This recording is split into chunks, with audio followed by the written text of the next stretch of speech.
Le Paradis Latin fête ses 130 ans avec un nouveau spectacle, l'Oiseau Paradis, où danseurs, jongleurs et acrobates sont emmenés par le chorégraphe Kamel Ouali.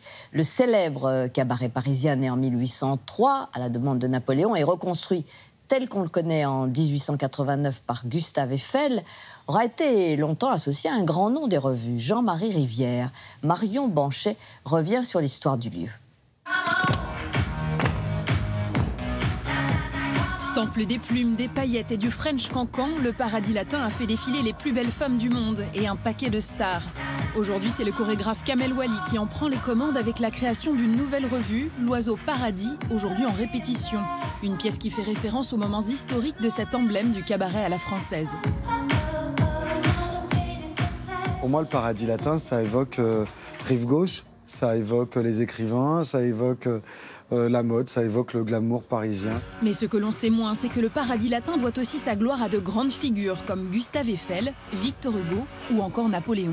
C'était un caprice napoléonien, je dirais, ce lieu dans un premier temps. Un caprice vieux de plus de 2 siècles. En 1802, très précisément, Napoléon Bonaparte, grand amateur de tragédie, se paie le luxe de faire construire ce que l'on appellera d'abord le théâtre latin. Une appellation due à son emplacement en plein cœur du quartier latin. Au XIXe siècle, ce théâtre ne va pas avoir une grande notoriété. Finalement, ça devient plutôt un lieu de salon littéraire. On rencontre Alexandre Dumas, Victor Hugo. Balzac a par exemple raconté dans Les Illusions perdues vraiment ce que les gens vivaient dans ce lieu.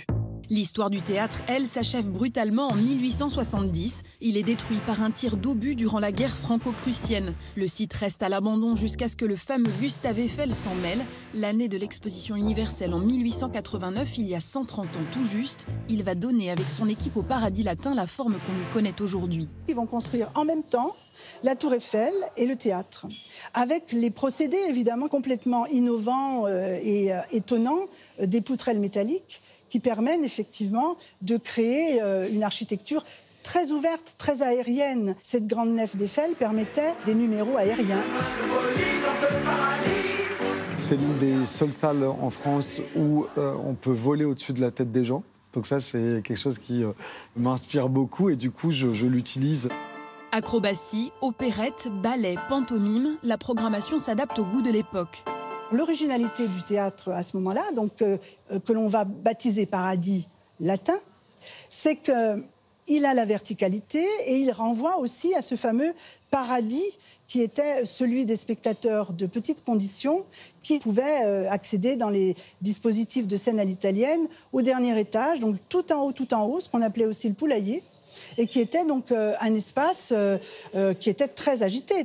Mais le Paradis Latin a une faiblesse, sa situation géographique. L'emplacement dans le quartier des écoles n'est pas propice à la vie des noctambules. Et surtout, c'est le moment où les quartiers de Montmartre explosent. 5 ans après sa réouverture, en 1894, le théâtre est contraint de fermer. Il sert d'entrepôt pour différentes entreprises jusqu'à ce qu'un promoteur immobilier, Jean Kriegel, redécouvre par hasard en 1973 la vocation de ce lieu laissé à l'abandon. Dans les caves, on a retrouvé donc des affiches. Mais surtout, le lieu va faire apparaître cette fameuse coupole avec des mots emblématiques, donc notamment opérette, ballet, pantomime et puis les excentricités. Le lieu est une nouvelle fois rénové et rouvre en 1977. Jean-Marie Rivière, figure emblématique des nuits parisiennes, en prend les commandes. Je pense qu'il faut leur donner au Paradis Latin un avant-goût du paradis. Il amène avec lui esprit Vegas, travesti et excentricité. Le Paradis Latin devient cabaret. Les années 80 vont être marquées pour le Paradis Latin par une association avec le monde des variétés, de la télévision, de la médiatisation. Ces années 80 sont des années très marquées par ce qu'on a appelé les années SIDA. Et le Paradis Latin est engagé aussi dans cette lutte-là. Il y aura par exemple un gala célèbre qui a été organisé par Liz Taylor et Lynn Renaud, le premier gala pour aider les malades du sida. Le Paradis Latin acquiert ainsi son statut de haut lieu de la nuit parisienne. Depuis, il n'a cessé de puiser son inspiration dans d'autres univers pour se renouveler et se démarquer des autres cabarets parisiens. Le Paradis Latin va amener une autre façon de faire du cabaret. Il va aller chercher du côté vraiment du spectacle chorégraphié et de la danse. Et le pourcentage de danse, la dimension presque comédie musicale est très très importante au Paradis Latin.